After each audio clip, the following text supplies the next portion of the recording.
नमस्कार, बहुत स्वागत है आप सभी का। आप देख रहे हैं न्यूज इंडिया और आपके साथ मैं हूं मनीषा शर्मा। खबरों की बात करेंगे बुलेटिन में, लेकिन उससे पहले सीधे आपको लिए चलते हैं जहां पर वीडियो कॉन्फ्रेंसिंग के जरिए पीएम मोदी संवाद कर रहे हैं। क्या कुछ कह रहे हैं, सुनवा देते हैं। कि कैसी पढ़ाई चल रही है वहाँ पे, वहाँ के जो जन औषधि केंद्र हैं, अस्पताल है, वहाँ का हमने बताया। जो खेल मैदान थे, जब वहाँ खेलने गए थे टूर्नामेंट, तो उसके बारे में हमने अपने घर पे वीडियो कॉल से बताया। वहां से अपने दोस्तों को कोई फोटो वोटो भेजी थी क्या?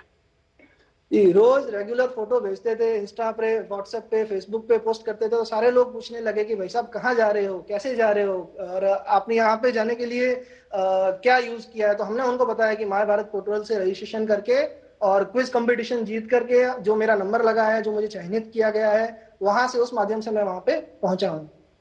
सुनील जी कहते हैं कि भ्रमण से भ्रम मिटते हैं, भ्रमण से भ्रम मिटते हैं। मैं ये योजना चाहता हूं कि भारत के बॉर्डर विलेजों को लेकर आमतौर पर जो लोगों के मन में भ्रम होते हैं, आपको भी शायद जाने से पहले रहे होंगे, आपको अगर कोई पूछे कि भाई वहां जाने के बाद पहले की आपकी सोच, पहले के जो भ्रम थे, उसमें क्या क्या भ्रम मिटे होंगे? आदरणीय प्रधानमंत्री जी, जब हमारी ब्रीफिंग नहीं हुई थी, तब तक हमें ऐसा लगा कि हम वहां जाएंगे तो रास्ते कैसे होंगे वहां पहुंचने के लिए, वहां पे रहने के लिए जगह कैसी होगी, खाना कैसा मिलेगा, लाइट होगी या नहीं होगी, हमारा फोन चालू होगा कि नहीं होगा। ये सब चीजें बहुत सारी हमारे दिमाग में थी, क्योंकि ऑनलाइन जितने भी हमने आज पुराने वीडियो देखे हैं, तो उसमें हमें ऐसा लगा कि वहां पे सुख सुविधाएं बाकी भारत से अलग है। क्योंकि चूंकि मैं राजस्थान से रहता हूँ और एक बड़ा स्टेट है, बड़ा राज्य है, तो यहाँ लोग भी बहुत है और बाहर से लोग आते भी बहुत है। तो मुझे लगा कि बॉर्डर विलेज जो पहाड़ों के बीच में आया हुआ गांव है, वहां पे जाके कैसा होगा। लेकिन जब मैं वहां पे पहुंचा तो वहां की सड़कें हमारे राजस्थान की सड़कों को टक्कर दे रही थी।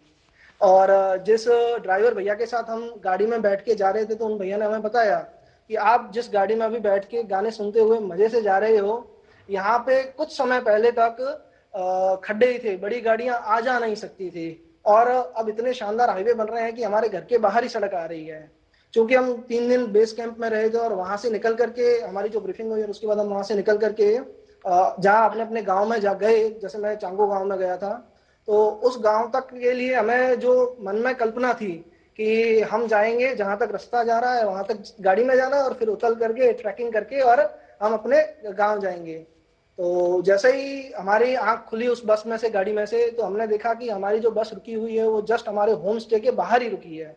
तो वो कभी हमने विचार नहीं किया था। वहाँ के बुजुर्ग बताते हैं कि माननीय प्रधानमंत्री मोदी जी, आपके ही समय में उन्होंने आजादी के बाद पहली बार वहां से बिजली से बल्ब जलते हुए देखा है। उससे पहले जब भी अंधेरा होता था तो वो अपने घर से बाहर नहीं जाते थे। और हम वहां गए तो हमने रात में वहां पे बैडमिंटन भी खेला, रात के समय। और एक बात तो मैं आपको बताना ही भूल गया माननीय मोदी जी, कि वहां पे हर जगह पे सोलर प्लेट और लगी हुई है, जहां से वो लोग बिजली यूज करते हैं। हमारे राजस्थान में मैंने बहुत सारी सोलर प्लेटें और पवन चक्कियां देखी है, और रोज देखते भी हैं हम लोग। लेकिन वहां हमने देखा तो उन लोगों ने बताया कि ये हमारे माननीय मोदी जी की सोलर ऊर्जा से प्लेट बनी हुई है। अब उनको ये नहीं पता कि पीएम सूर्य घर योजना के तहत ये सारी सुविधाएं अब हर वहां पे आम जन को मिल रही है। अच्छा सुनील जी, अभी भी उन लोगों से कोई संपर्क रखते हो कि आते ही भूल गए उन लोगों को और वो आपको भी भूल गए?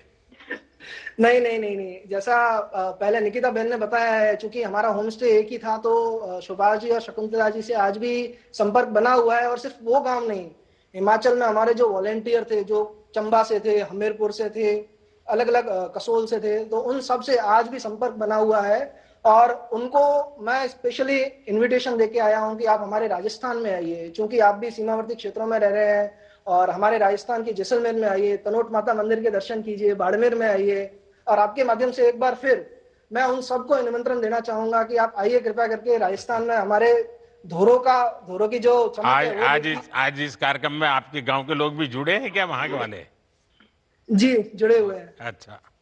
अच्छा जी सुनील सर। जी, आपसे बात करके लगा कि सीमावर्ती गांव चाहे राजस्थान का हो, कश्मीर का हो, हिमाचल का हो या फिर नॉर्थ ईस्ट का, हर जगह का युवा एक ही तरह से सोचता है।